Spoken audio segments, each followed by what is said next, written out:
गुरु रूपी साध संगत के चरणों में प्रणाम।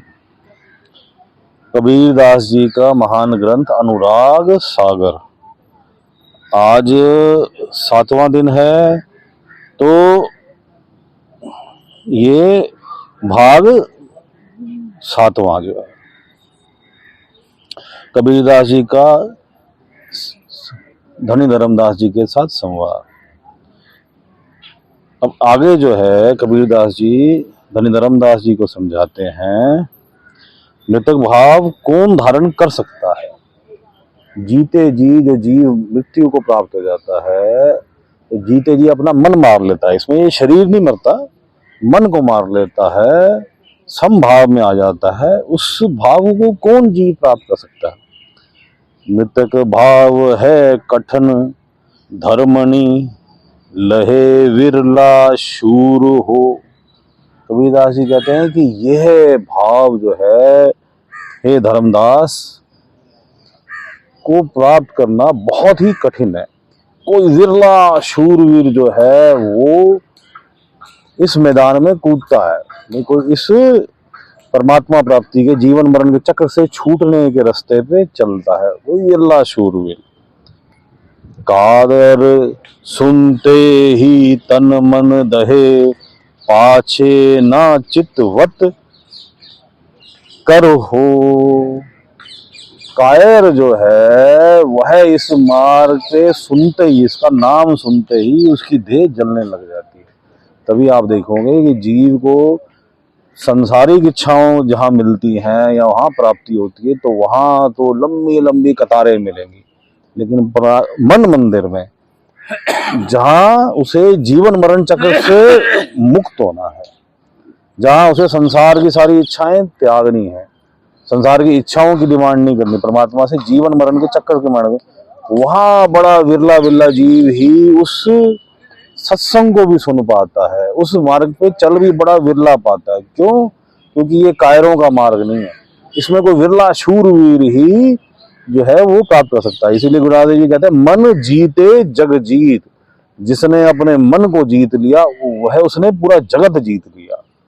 बड़े बड़े सूरमा भी जो है ना, उस सूरमा के आगे छोटे हैं जिस सूरमा ने अपना मन जीत लिया, जिसने अपने मन को मार लिया।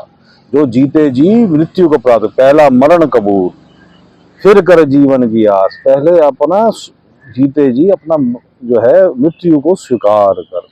इसके बारे में पहले कबीरदास जी व्याख्यान कर चुके हैं कि मृतक कौन है। ऐसा शिष्य आप संहारे, ताव सही गुरु ज्ञान को। ऐसा शिष्य अपने आप का उद्धार करता है। और ताप, जैसे हमने कल गन्ने का उदाहरण दिया था कि गन्ना कट के अपने आप को पिस के अपना रस निचड़वाता, फिर वो कढ़ाई पे कड़ के गुड़ बनता है, फिर गुड़ को फिर काढ़ा जाता है तो खंड बनती है, फिर खंड को फिर काढ़ा जाता है, फिर ताप दिया जाता है और उस पीड़ा को सहता हुआ वह जो है वो चीनी बनता है। फिर चीनी को फिर ताप दिया जाता है तो वह जो है मिश्री बनती है। तब जाके वो सबको सुहावनी लगती है, मीठी लगती है। इसी प्रकार जो है गुरु का ज्ञान प्राप्त करते हुए जो शिष्य जो है वो अपने ताप को सहता हुआ जो है अपने आप का उद्धार करता है, परमात्मा के मार्ग में चलता है और गुरु की जो है बात जो है धारण करता है, उस ताप को सहता हुए आगे इस मार्ग पे चलता है। ऐसा शिष्य आप संवारे, ताव सही गुरु ज्ञान को। लहे भेद भेद निश्चय, जाए दीप अमान को। वह जो भेद है, क्योंकि परमात्मा प्राप्ति जो है आप इसे संसारिक भाषा में टेक्निकल कह सकते हैं, उस भेद को, उस गूढ़ रहस्य को, उस जुगती को गुरु से समझता है कि भाई किस प्रकार परमात्मा को प्राप्ति करनी है। और उस जुगती को समझ के, जैसे उस जुगती में आता है कि भाई संसारिक इच्छाएं त्यागना है, परमात्मा से प्रेम के रास्ते पे चलना है, संसार की जैसे स्त्री गमन जो है, स्त्री तरफ नजर, पराये धन पे नजर नहीं रखनी, और जो है मन पवित्र पवित्र करते हुए सत्य व्रत का पालन करते, जैसे योग में क्या कहते हैं, योग चित्त वृत्ति निरोधा, चित्त की वृत्तियों का निरोध करना, उन सबको धारण करता हुआ, जैसे अपनी इंद्रियों के ऊपर वश करके जो है और कामनाओं के ऊपर वश करके मन निर्मल करता हुआ वह चलता है। और क्या करता है, जाए दीप अमान को, आत्मा क्या है, ज्योत। जब जीव जो है इस साधना में, इस चैप्टर में जब थोड़ा सा आगे चलता है तो सर्वप्रथम उसे अपनी ही आत्मा के दर्शन होते हैं जो ज्योति स्वरूप है, जो बिना दीप के, बिना बाती के, बिना तेल के जल रही है और निरंतर जल रही है। और वह द्वीप, वह आत्मा जो है अमान को, मतलब वो सच खंड में जाती है। गुरु ज्ञान प्राप्ति करके वह जो है सच खंड में सतपुरुष के यहाँ, सतपुरुष अनामी पुरुष के यहाँ पहुंचती है, जहां वह 16 सूरज जितनी प्रकाशमान हो जाती है। आगे कबीरदास जी कहते हैं, मृतक ही साधु होता है। जो जीते जी, जो जिसने अपना मन मार लिया, जिसने मृत्यु को स्वीकार कर लिया, वह ही असली साधु है। साधु वो नहीं तो ये संसार में जो भगवे वस्त्र पहन लिए, या किसी ने नीले पहन लिए, किसी ने काले पहन लिए, किसी ने पीले पहन लिए। साधु वस्त्रों से नहीं, साधु मन से होता है। जिसने मन पे काबू कर लिया, जिसने मन को मार लिया, वह गृहस्थी भी हो सकता है। तो आगे वो समझाते हैं, स्वर्ण मृतक हो सो साधु, सो सतगुरु को पावई।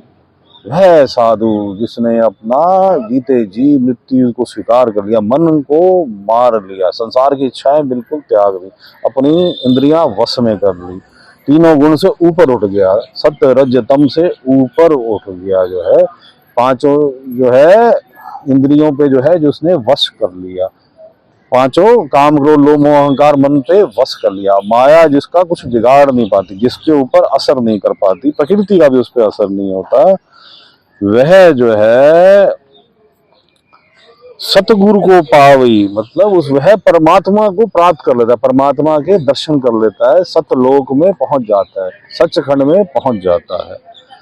मिटे सकल उपाध तास देव आशा करे, उसके सकल जो ये कलेश हैं, जो मन जो है किसी के ईर्ष्या में लगा है, जलन में लगा है, इच्छाओं में फंसा हुआ है, और ये सब जो है और भी अनेक प्रकार की कष्टों से जो है जीव झेल रहा है, जो मन रूपी कष्टों से झेल रहा है, उन सब का जो है वो उनसे हट जाता है। उसके मन जो है उनको, उसके ऊपर उन चीजों का उस पर असर नहीं रहता, उसमें समभाव आ जाता है, और सबके जो है वो सबको निर्ग है, मतलब सबको छोड़ देता है, मन से छोड़ देता है। परिवार में निभाता है, परिवार का भरण पोषण करता है, परिवार में रहता है, लेकिन मन उसका जो है सदैव परमात्मा में रहता है। मन आम संसारिक जीवों की तरह भटकता नहीं है उसका, कभी इधर भटक रहा है, कभी माया में भटक रहा है, कभी धन के करने में भटक रहा है, कभी मकान बनाने में भटक रहा है, कभी अहंकार में, मेरे ये मेरा मकान, मेरी जायदाद, मेरा सोना चांदी, मेरी गाड़ियां, मेरा ओढ़ा, इन चीजों से दूर होके वह जो है ऊंचा परमात्मा के रास्ते पे चल पड़ जाता है। और ऐसे साधु को जो है देवता भी जो है उस साधु की आशा करते हैं कि हमारा भी ये साधु उद्धार करे। वह साधु इतना ऊंचा उठ जाता है। साधु किसे कहते हैं?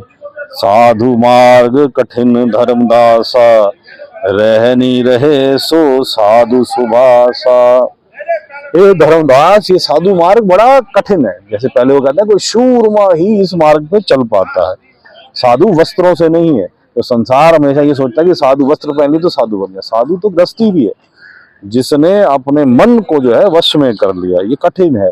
इसमें क्या कहते हैं पतंजलि, योग चित्त वृत्ति निरोधा।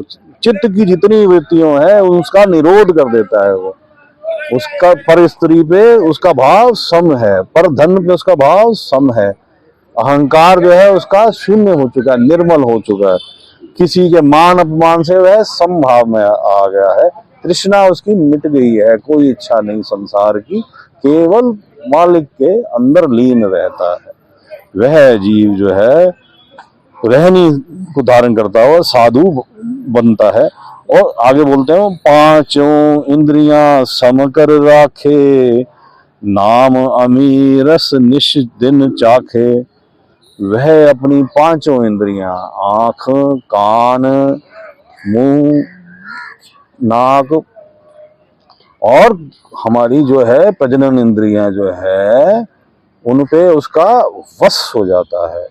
वह जो है उसकी आज्ञा अनुसार ही कार्य करती हैं, वो इधर उधर भटकती नहीं है। वह अर्थात इन इंद्रियों में भी समभाव आ जाता है, दृष्टि में समभाव, कानों के सुनने में समभाव।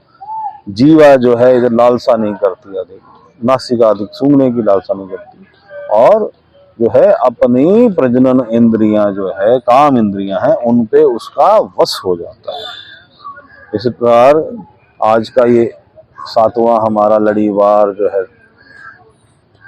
कबीरदास जी की वाणी अनुसार, अब साधु जो है, सच्चा साधु जो है, जो जीते जी अपना मन मार लेता है, जो सारे संसार से ध्यान को हटा के परमात्मा में केंद्रित कर देता है, उस प्रकार मेडिटेशन में बैठते हैं, ध्यान परमात्मा की तरफ।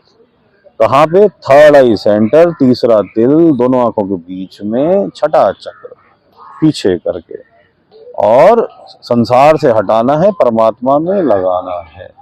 और अगर पूर्ण गुरु प्राप्त है तो पूर्ण गुरु में ध्यान, और क्या कहते हैं वो, नाम रस चाखे। नाम रस चाखे हम अगर हमें सतनाम प्राप्त है, पंचनाम, तो उसका गुरु से उसका उच्चारण, उसका रस चखना है। मालिक सबका भला करे, मालिक सबका भला करे।